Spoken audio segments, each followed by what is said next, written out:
Bom dia aos irmãos que estão nos vendo em casa, seja muito bem-vindo. Você que nos visita também aqui presencialmente, você que não faz parte da nossa comunidade, mas está nos assistindo.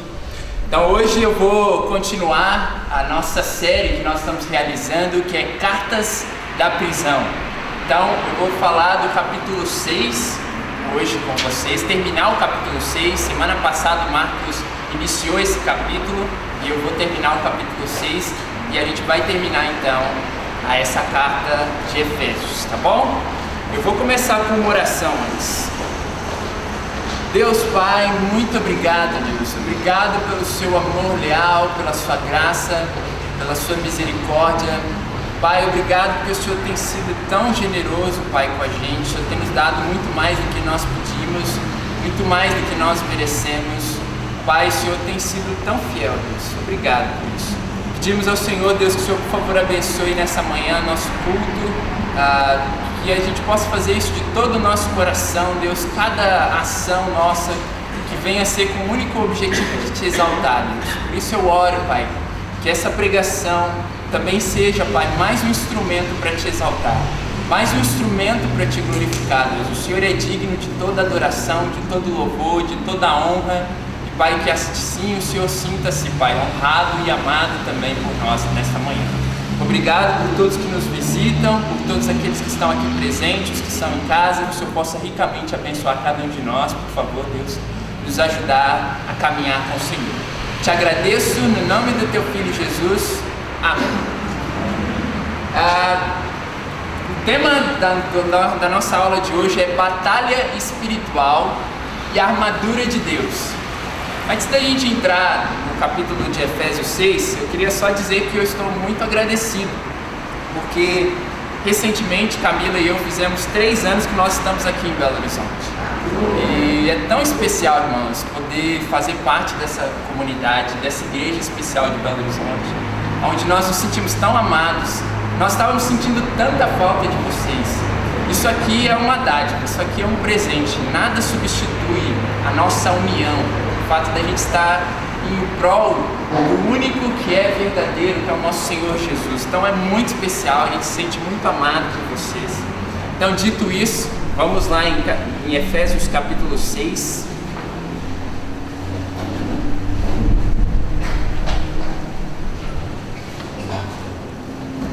Efésios capítulo 6, nós vamos dar continuidade a partir do verso 10.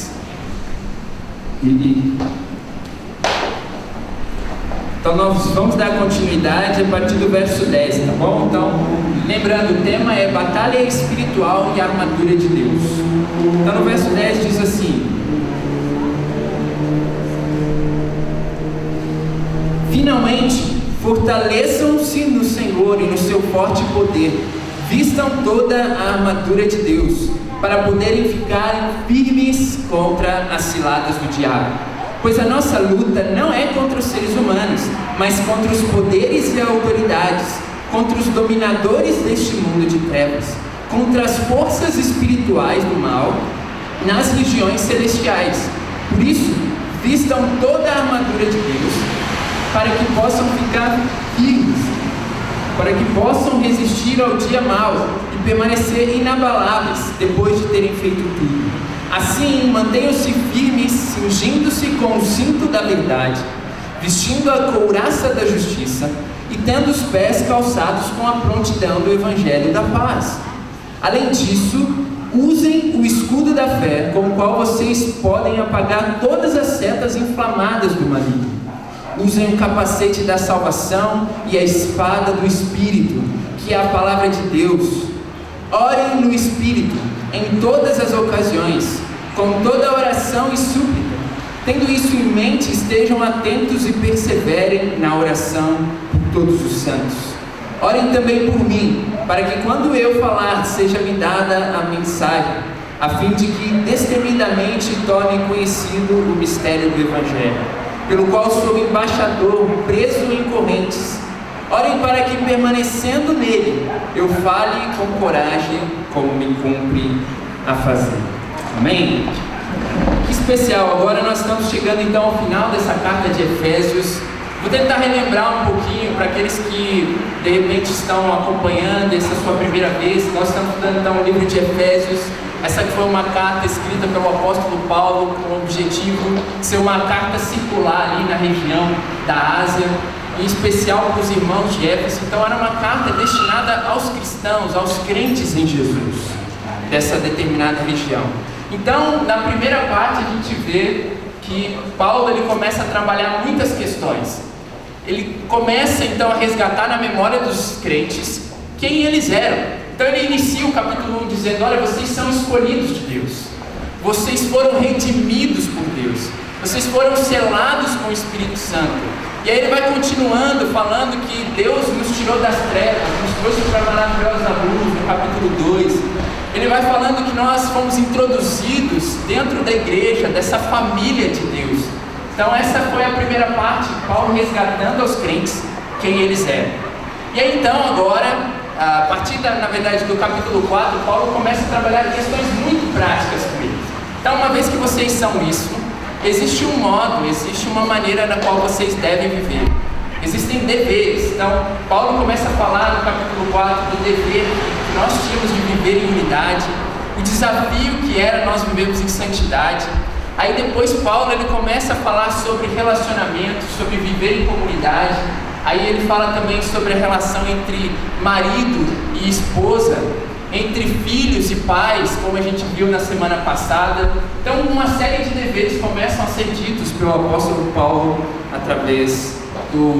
depois do capítulo 4. E é claro que todos esses deveres, eles não são deveres simples, não é verdade?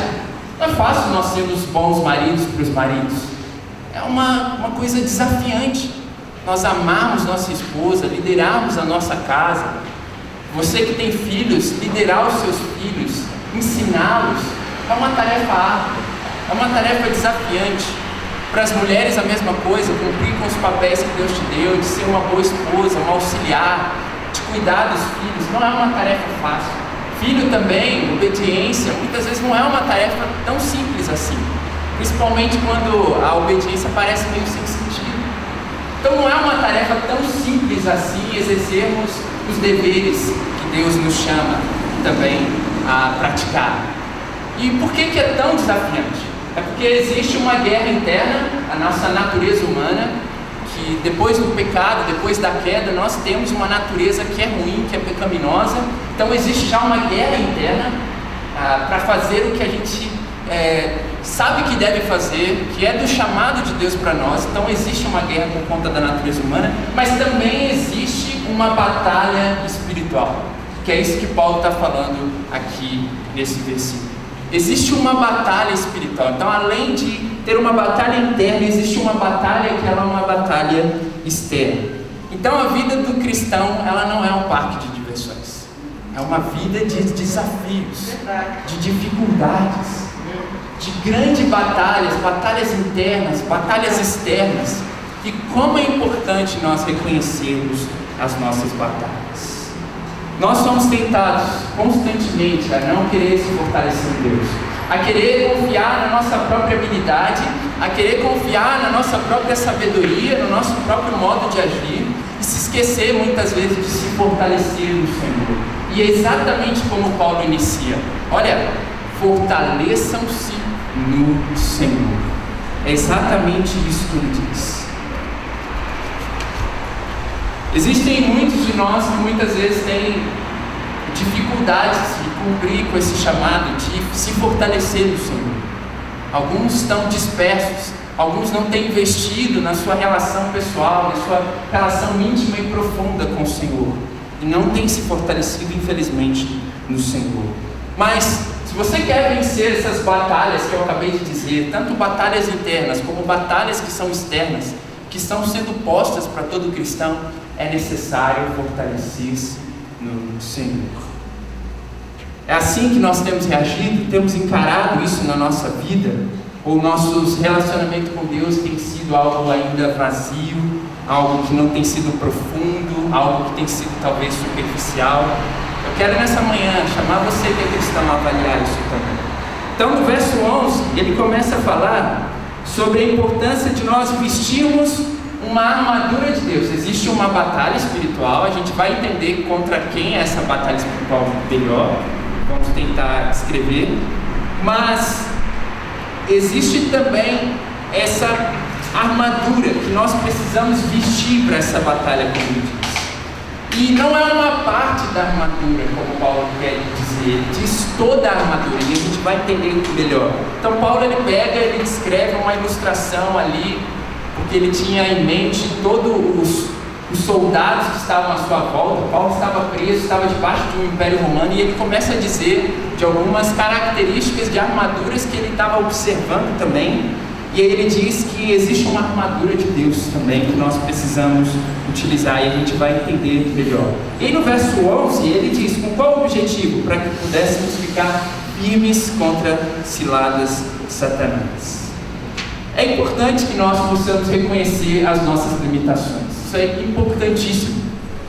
A gente percebe que os romanos, eles conheciam suas limitações e por isso eles utilizavam as suas armaduras. Era muito comum quando Roma saía para ir aos encontros, para alcançar territórios, eles utilizarem todas as suas armaduras, e não apenas uma parte dessa armadura. Muitas vezes ele encontrava bárbaros que não eram romanos e que dependiam apenas da sua própria força, que às vezes não tinham armaduras, então eles eram facilmente combatidos pelos romanos, porque eles estavam equipados e não estavam então vulneráveis aos ataques e também à guerra que eles estavam enfrentando.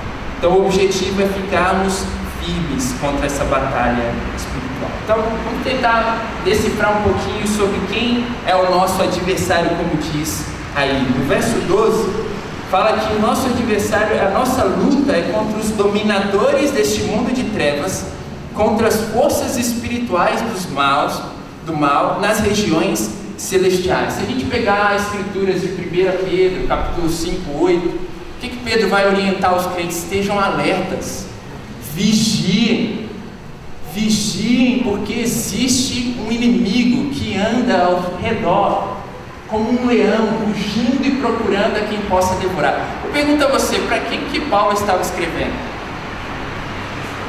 Para cristãos, correto?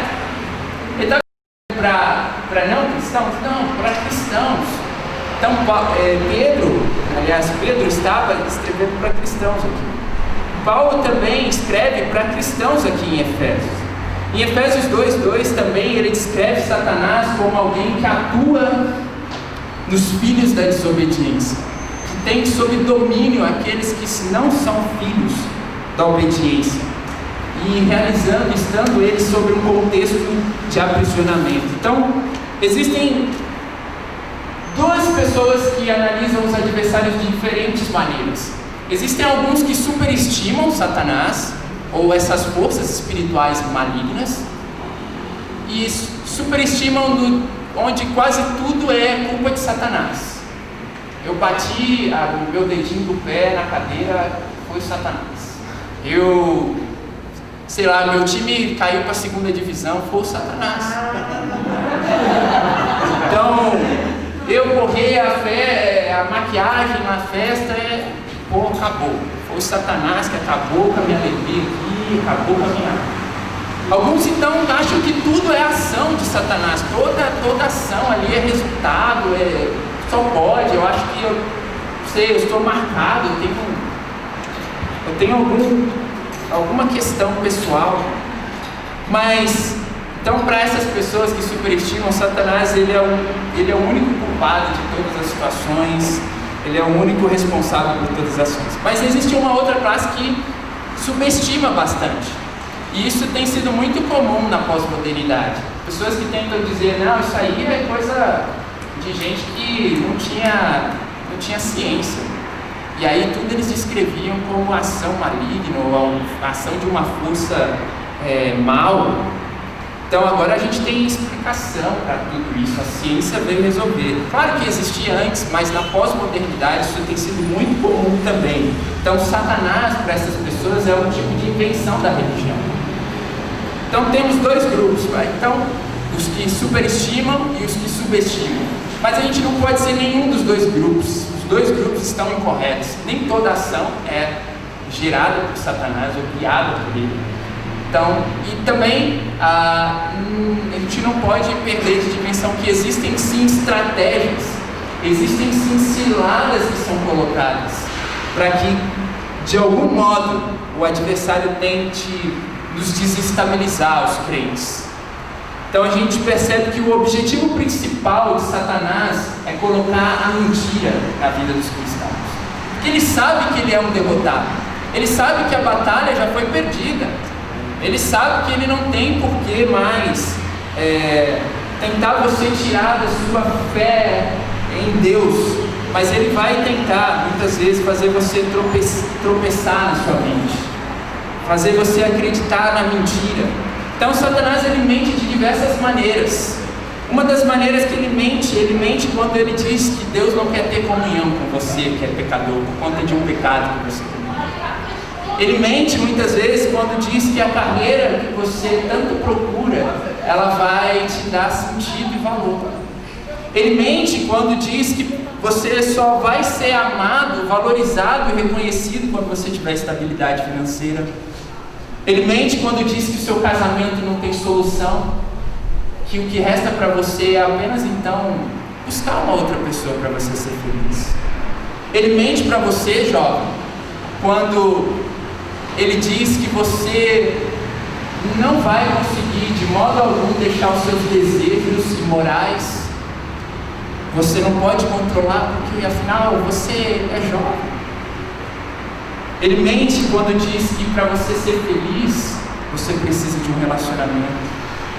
Então, essas são algumas das mentiras que são colocadas diariamente, que são tentativas de nos desestabilizar, de nos fazer perder o foco, para o cristão perder o objetivo, o alvo da sua vida, que é conhecer mais e mais de Deus, é se relacionar com Deus. Então, muitas vezes isso vai servir como uma maneira de tentar nos desfocar. Então lembre-se, quem é a nossa luta? Não é contra a sua esposa, não é contra seu marido, não é contra seu filho, não é contra seu professor, não é contra seus... Não é, a nossa luta não é contra a política, a nossa luta principal é contra Satanás e o adversário. Amém, irmãos? Porque com isso eu não quero dizer que a gente não deva responsabilizar as pessoas. E muitas vezes elas são responsáveis também. Mas a gente precisa entender que a nossa maior luta é contra o adversário. E lembre-se de que também o crente, você que é cristão, você que foi redimido, você está debaixo do senhorio de Cristo. Cristo é quem governa. A gente percebeu isso quando Paulo fala lá em Efésios 1, que quando Cristo ele foi para os céus, ele ascendeu e agora é Ele que reina, Ele que governa na vida do cristão, é Ele que tem autoridade sobre a nossa vida. E como Cristo venceu isso? Foi na cruz. Em Colossenses 2,15 fala sobre isso. Não precisa ir lá, mas fala: e tendo despojado os poderes e autoridades, fez dele um espetáculo público, triunfando sobre eles na cruz. Então o diabo ele não é uma força independente, como se ele estivesse numa força de pé de igualdade ali com Jesus Cristo, como se de alguma forma ele estivesse ali, puxa, Deus, tá difícil, tão desafiante a batalha, porque ele tem uma força tão semelhante de Deus. Não, pelo contrário, Jesus Cristo já venceu Satanás no momento da cruz. Você entende isso? Amém. Você entende que você que é cristão, você recebeu algo que é especial, que é os méritos de Cristo. Então, a gente pode estar ciente de que Satanás ele só pode ir até onde Deus permite ele ir. A gente percebe o exemplo, por exemplo, de Jó. Jó foi tentado, mas quando Jó foi tentado, ele recebe essa tentação do próprio Satanás, mas Satanás pede autorização para o próprio Deus. Então o poder supremo é de Deus. O cristão não está imune de novo aos ataques de Satanás, mas ele precisa ter certeza da vitória que foi conquistada na cruz por Jesus. Amém? Amém. Então, é mais ou menos essa a ilustração que Paulo ele quer trazer. Olha, vocês conquistaram o território, Vocês receberam a vitória através da cruz de Cristo e da sua ressurreição. Agora resta a vocês ficarem firmes, ficarem atentos, porque Ele vai tentar desestabilizar vocês. Então, se você é um crente verdadeiro, você está debaixo do senhorio de Cristo. Se você não é um crente, você não ainda acredita na cruz de Cristo, na sua ressurreição, verdadeiramente, e não é influenciado por essa mensagem do Evangelho, eu preciso te dizer algo essa manhã. Você está suscetível, claramente suscetível, e possivelmente está sendo em muitas áreas da sua vida dominadas por influências de Satanás. Você precisa entender forças essas que por vezes atuam na política, atuam na arte, atuam na música, atuam no lazer. Você precisa entender bem isso. Então aí no verso 13, continuando, Paulo então orienta eles a se vestirem da armadura de Deus, entendendo que existem dias maus. E existem dias maus, não existem, irmão? Às vezes uma notícia que você não estava esperando, de um familiar seu que estava doente. Às vezes você perde o trabalho e por uma injustiça do seu chefe. Às vezes você pode estar numa situação completamente difícil, onde você está sendo perseguido pelos seus familiares. Existem dias maus, e às vezes parece que tem dias que assim, você fala, nossa, hoje eu estou marcado, né? Porque acontece uma série de situações. Mas lembre-se de que é importante, nesses dias maus também, nós estamos fortalecidos no Senhor. E aí no verso 14 ele continua falando sobre isso, para nós mantermos firmes. Então, a armadura de Deus, vestindo a armadura de Deus. Existem pessoas que acreditam que a armadura de Deus é uma série de coisas que eu tenho que fazer. Então, por exemplo, quando Paulo fala para nós usarmos a couraça da justiça, alguns acreditam que, então eu tenho que ser justo, tenho que fazer o que é justo, eu tenho que me comportar bem, porque aí eu consigo me livrar das artimanhas, das estratégias de Satanás. Então, eu tendo uma vida justa, exercendo a justiça, eu fico imune aos ataques. Mas não é essa linha de interpretação que se parece mais com o que o Paulo quer dizer aqui. Existe uma interpretação que diz que a própria armadura, a armadura de Deus aqui é o próprio Cristo. Então, quando Paulo fala sobre vestir a armadura de Deus, ele está falando que nós precisamos se revestir de Cristo e de tudo aquilo que ele conquistou na cruz. Amém? Então essa é a interpretação que parece muito mais coerente com aquilo que Paulo está querendo dizer. Então, a armadura de Deus são os méritos de Cristo que são imputados, colocados para o crente. Olha, agora você tem essa armadura. Em mim você pode realizar tudo isso. Em mim você pode pensar nisso. Em mim você tem isso. Em mim você é isso. Em mim você é aquilo. Você pode pensar sobre isso e viver isso. É diferente do que você tentando por suas próprias forças lutar contra ações malignas. Se você está tentando de novo lutar contra as estratégias de Satanás, que é um estrategista por excelência, pela sua própria habilidade, pela sua própria sabedoria, pela sua própria força, sem dependência de Deus, sem utilizar da armadura de Deus, o fracasso ele é inevitável, a queda é inevitável em muitas áreas da sua vida. Então, é preciso que nós se revestirmos de Jesus. Então, vamos entrar agora na armadura de Deus. Eu vou compartilhar um slide. O pessoal que está em casa, acho que vai receber também.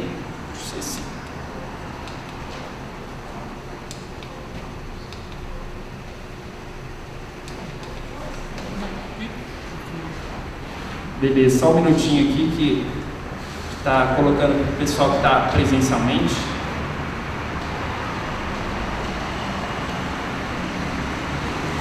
Então, beleza.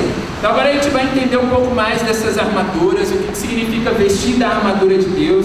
Então, a primeira armadura que Paulo ele fala é que nós precisamos vestir do cinturão da verdade. Isso está em Efésios 14, como a gente leu. Então, o que Paulo tinha em mente? Ele tinha em mente um cinturão cinturão de couro, você consegue perceber, está conseguindo ver? Um cinturão de couro, onde esse cinto ele tinha a função de sustentar toda a armadura do soldado. Então ele ali sustentava a túnica, ele sustentava a espada, ele sustentava toda a armadura de uma forma geral.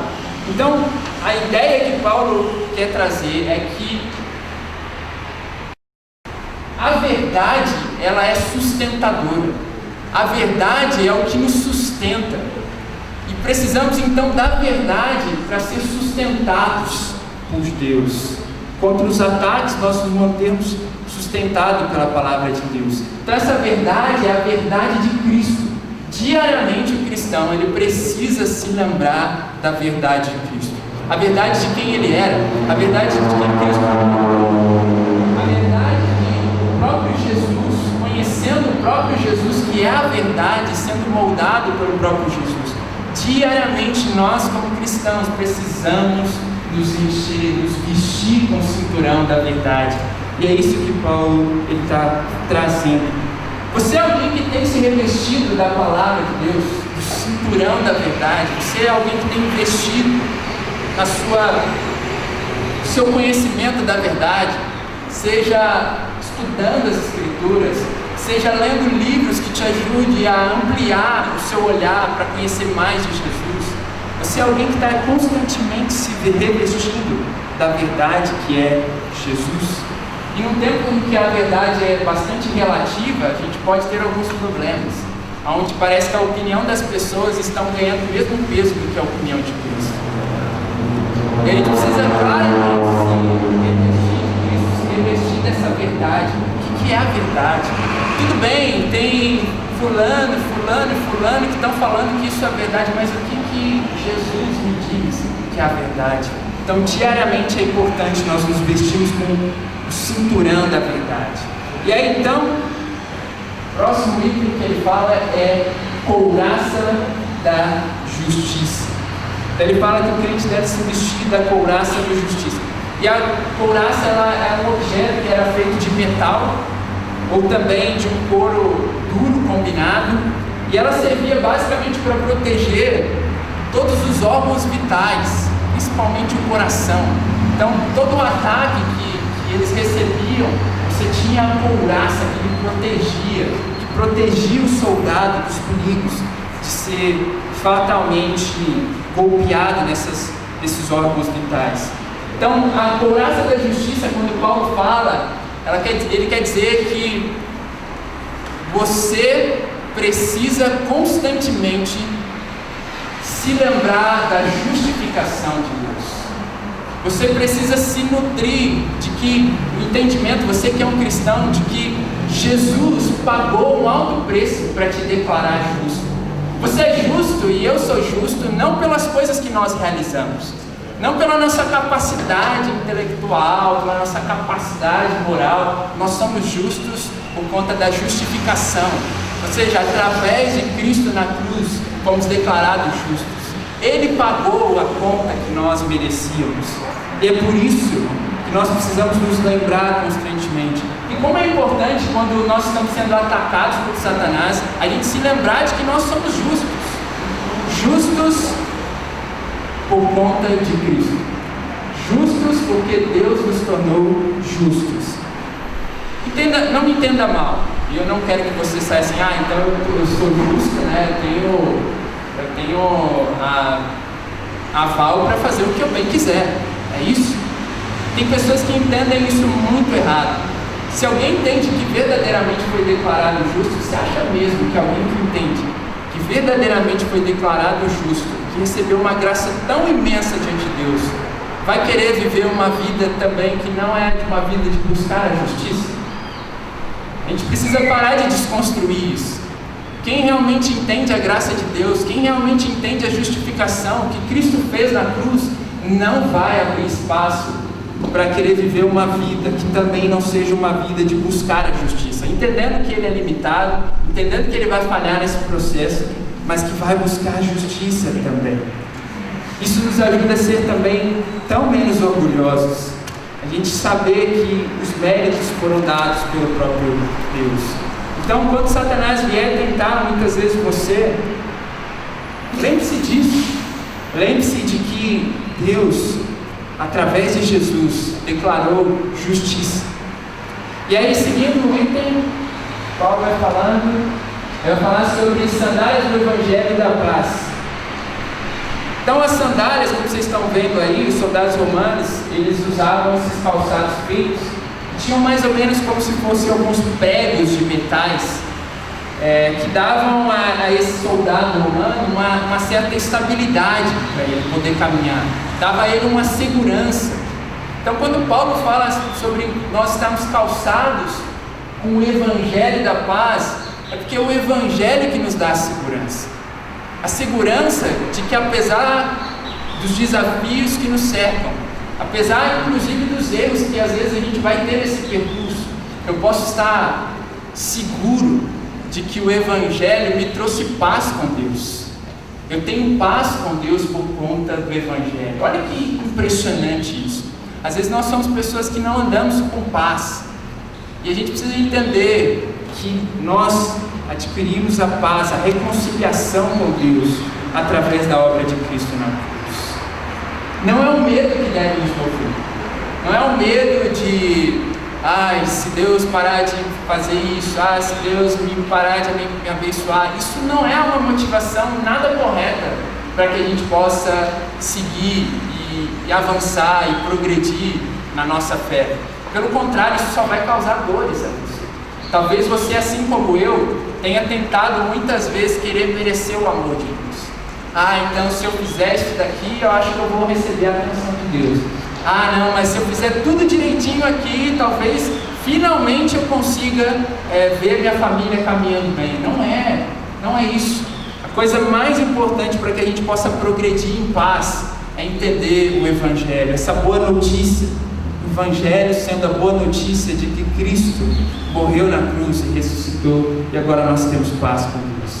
Amém? Você entende isso? Quanto é importante você se lembrar, se vestir desse Evangelho para te trazer segurança quando você então for atacado pelas forças malignas, que de novo não tem a capacidade de tirar você da fé em Cristo Jesus, mas de fazer um grande estrago na sua vida, muitas vezes querer roubar a sua paz.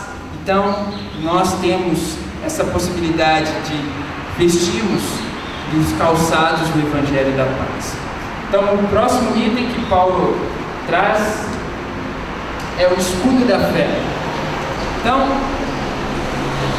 a ilustração que Paulo traz, de novo, lembrando, para os romanos, tendo em vista o Império Romano e os soldados do Império Romano. Então, a figura do escudo aqui era mais ou menos um material oval ou retangular, de 1 metro mais ou menos de altura, que cobria toda a parte deles.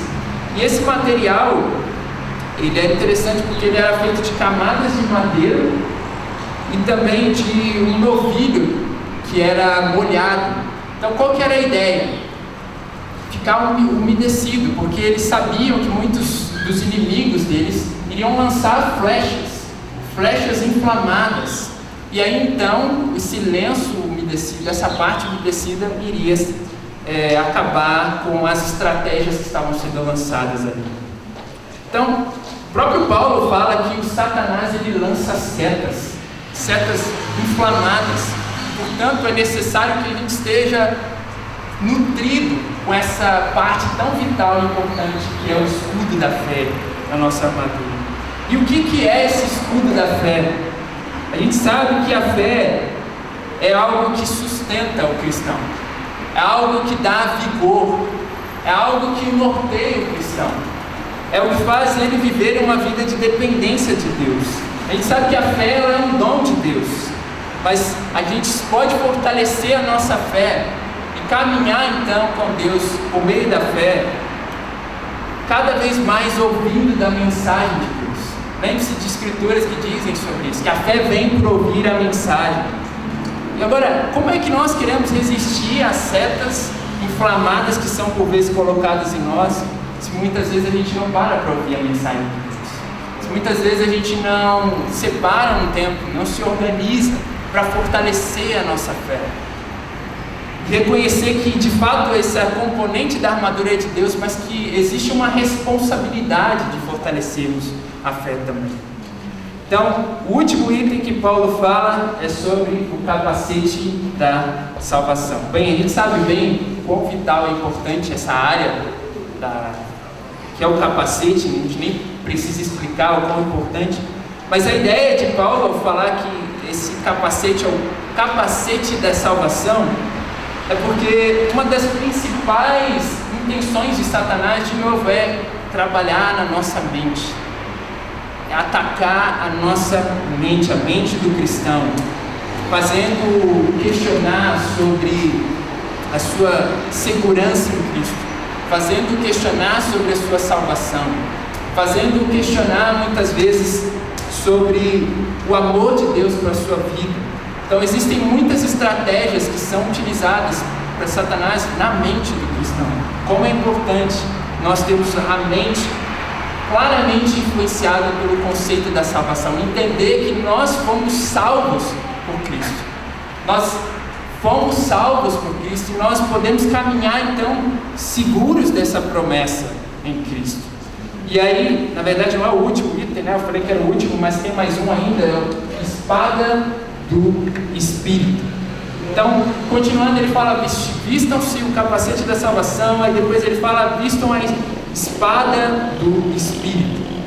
Então, a gente sabe que a espada era um elemento primordial para os romanos, para que eles pudessem resistir aos ataques. Era algo que todo guerreiro precisava estar portando. É inconcebível alguém ir para a guerra, alguém ir para lutar contra o inimigo sem estar portando a espada. Isso era inconcebível para um romano. Então, usando dessa ilustração, Paulo ele fala, olha, vocês também precisam estar portando essa espada, a espada do Espírito. E o próprio Paulo fala claramente no versículo 17, que essa espada é a palavra de Deus. O cristão, então, precisa estar engajado com a palavra de Deus, está meditando na palavra de Deus, está utilizando as palavras de Deus contra os ataques que são feitos por Satanás. Pense em Jesus quando Jesus foi tentado. Como que Jesus resistiu aos ataques de Satanás? Olha isso, nem o próprio Jesus ficou imune aos ataques, às tentativas. E a maneira como Jesus se defendeu foi utilizando a palavra de Deus. Foi dizendo, está escrito isso, está escrito isso, está escrito isso. Quando nós somos tentados em áreas da nossa vida, como nós respondemos? Nós respondemos, está escrito. Você conhece as Escrituras? Quando você, jovem, é tentado na sua escola a oprimir as pessoas, a querer se colocar como superior às outras pessoas, você responde, está escrito. Quando você no seu trabalho é tentado a mentir para alcançar um cargo maior, e você percebe claramente que ali existe uma determinada influência, porque você sabe que é ilícito, você responde, está escrito. E aí você diz uma parte da Escritura sobre justiça. Quando você é levado a assistir algo que você sabe que vai te fazer pecar, você sabe, aquela série, aquele filme, aquele site na internet, você sabe que vai te levar, você responde, está escrito. Como é que nós respondemos a isso? Eu percebo que muitos caem porque sequer sabem o que está escrito, porque sequer meditam nas Escrituras, não estão nutrindo isso, não estão carregando a espada do Espírito. E aqui eu falo não só de você reservar um tempinho seu pela manhã, que é ótimo já, porque infelizmente tem alguns que nem isso conseguem, mas eu falo de você manter viva a palavra de Deus ali, você, como espada, como um soldado andava com a espada constantemente preparado. Nós cristãos precisamos andar preparados contra as investidas de Satanás, respondendo sempre o que está escrito. Isso está fresco na nossa mente. Como a gente vai vestir essa armadura de Deus então? Paulo ele termina no verso 18 falando, orem no Espírito em todas as ocasiões. Então ele diz que somente por meio da vida de uma oração é que isso vai fazer sentido. É só mantendo uma vida constante de oração, de dependência, de comunicação. E isso faz tanto sentido, na verdade. Imagina um guerreiro querendo resistir aos ataques ou às estratégias de um determinado inimigo e ele não está em contato, em comunicação com o seu comandante. Certamente ele vai ficar perdido. Talvez nem faça sentido a armadura dele, não faz sentido algum. Então, o que torna toda essa armadura que nós acabamos de dizer possível de fazer sentido, de fato estar presente na nossa vida, é uma constante vida de dependência em oração a Deus. E aí a pergunta que eu deixo para você é: como está a sua vida de oração? Como você tem levado isso? Você está conversando com Deus de forma frequente?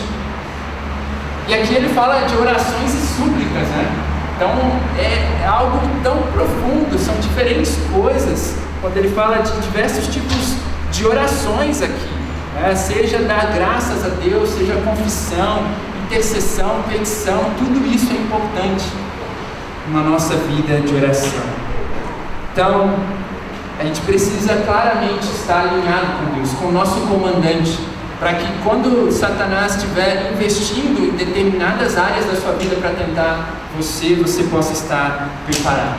Então, existem muitas tentativas que são feitas constantemente.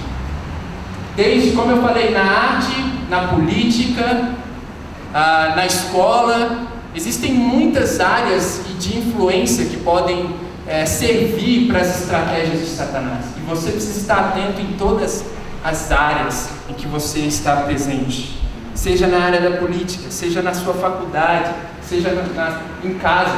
Por que eu falo isso? Porque às vezes a gente acha que só em determinados lugares a gente pode receber algum tipo de tentação. Não, se eu for para tal lugar eu vou ser tentado. Você pode ser tentado em qualquer ambiente, em qualquer hora.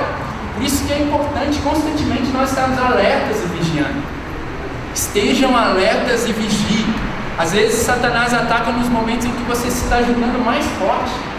No momento em que você está achando, não, minha vida espiritual com Deus está uma maravilha, eu acho que eu posso dar uma relaxada, eu acho que eu posso, de vez em quando eu tenho meus tempos com Deus, de vez em quando eu tenho meus tempos de oração. E não é verdade.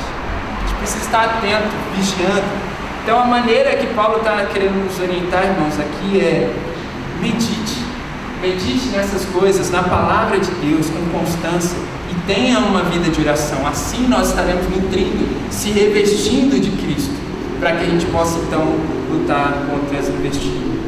Existem aqueles que são inconstantes, existem aqueles que desvalidam as estratégias, assistem qualquer coisa, veem qualquer coisa, estão muitas vezes se expondo a determinadas áreas na faculdade, a determinadas conversas, estão participando de fofocas, coisas assim que você sabe que aquele ambiente também não vai te fazer bem, mas muitas vezes você ignora, muitas vezes você também não é radical, não mantém seu pensamento cativo em Deus.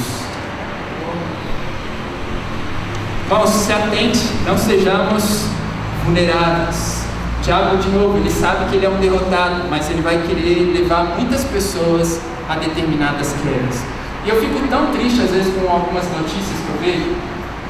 Do nada a gente percebe que fulano de tal, que era influente, abandonou a mulher. A gente percebe que cristão tal, ele deixou os filhos, abandonou os filhos, ou maltratava os filhos. É tão triste essas notícias. Por isso que é importante a gente não se esquecer de que é importante. O próprio Jesus já disse isso também. Vigie, o espírito está pronto, mas a carne é fraca. Eu quero fazer uma aplicação para você que não é cristão. Se você não é um cristão, eu quero dizer algo para você essa manhã. Que Jesus é o único que pode te ajudar a enfrentar essa batalha espiritual. E olha só, eu tenho que dizer isso com talvez um certo incômodo, mas preciso dizer. Se você não confia no sacrifício de Jesus verdadeiramente, na sua ressurreição, que Ele é o Filho de Deus, você é alguém que não está em batalha. Você já está sob o domínio de influência de Satanás. Isso pode parecer só estranho, pode parecer agressivo, pode parecer se esquivar. Não é isso. Não queremos dizer que nós, como cristãos, somos perfeitos e melhores que vocês, não. É que existe uma graça dada em Cristo Jesus, que nos tornou santos e justos não por nossos próprios méritos, mas por conta de Jesus, e que reconhecemos isso pela fé, e isso nos tornou justos e capazes de lutar contra essa batalha espiritual. Então, de novo, eu não quero que você entenda que nós somos melhores que você, mas eu quero que você entenda que você precisa de Cristo, você precisa de Jesus, para que a sua vida em determinadas áreas possam ser de enfrentar libertações sérias e profundas que precisam ser libertadas.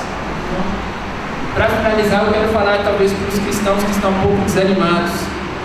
Talvez você que é cristão, você tenha falhado, você tenha errado na sua semana. Talvez existe alguma área da sua vida que você está caindo constantemente. Você tem sido negligente em uma determinada área. Talvez seja um cuidado com a sua família, talvez seja pornografia, talvez seja um relacionamento escondido que ninguém saiba. Eu não sei qual é a área da sua vida que você possa estar caindo constantemente. Mas eu quero dizer algo: se você é um crente de Jesus, se arrependa, confie em Jesus, confie que você pode ter a vida que Ele te chama a ter, seja de santidade, seja de ser um bom marido, uma boa esposa, um bom filho, não perfeito, mas melhor, o melhor que você pode ser. Lembre-se que Davi caiu, lembre-se de que Pedro também foi alguém que caiu, e tantos outros homens que a gente pode citar. Moisés falhou, mas o que havia de comum nesses homens?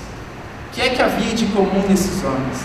Porque todos eles reconheceram que eles não eram nada sem Deus. Eles reconheceram que eles precisavam se curvar ao seu Criador, que em algum momento da vida deles, eles deixaram de usar das armaduras de Deus, eles deixaram de estar atentos, eles deixaram de confiar em Jesus, naquilo que eles tinham recebido de Jesus. De novo, nós não somos bons por nós mesmos. A armadura de Deus não é um conjunto de características que nós precisamos ter ou adotar para que a gente seja declarado santo, justo e bom, mas são armaduras que são dadas em Deus e que precisam ser utilizadas. Qualquer que seja seu erro, então, ore a Deus, peça perdão, reconheça, procure ter uma vida de fato usando todas essas armaduras que foram passadas. Amém? Então era isso, irmãos, que eu queria trazer para vocês essa manhã. Espero que tenha feito sentido para vocês. Deus possa nos abençoar ricamente na nossa semana, nos desafios, nessa guerra espiritual que nós estamos inseridos. Que isso seja uma motivação maior, não para ter medo de Satanás, nada disso, mas para a gente estar alerta e confiante no nosso Deus e dependendo dele. Amém? Então é isso, eu vou orar aqui. Senhor Deus, muito obrigado. Obrigado pelo seu amor, obrigado pela sua graça, obrigado pela sua misericórdia. Pai, eu sei que é tão fácil às vezes a gente se esquecer de que a gente está numa batalha que ela é espiritual, que nossa luta não é só uma luta interna contra a nossa natureza humana, que já é ruim, mas é também uma batalha externa. Mas é claro, Pai, que temos no Senhor, o cristão tem no Senhor a vitória conquistada, Deus. E que agora a gente pode andar confiante no Senhor. Mas, Deus, que nós estejamos alertas para que as nossas quedas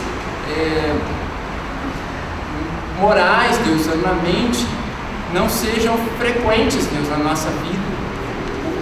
Por às vezes estarmos tão vulneráveis. Então nos ajude a se fortalecer no Senhor, nos ajude a ter o Senhor como primeiro nas nossas vidas, dependendo do Senhor, para que a gente possa usar de todas as armaduras que o Senhor nos dá.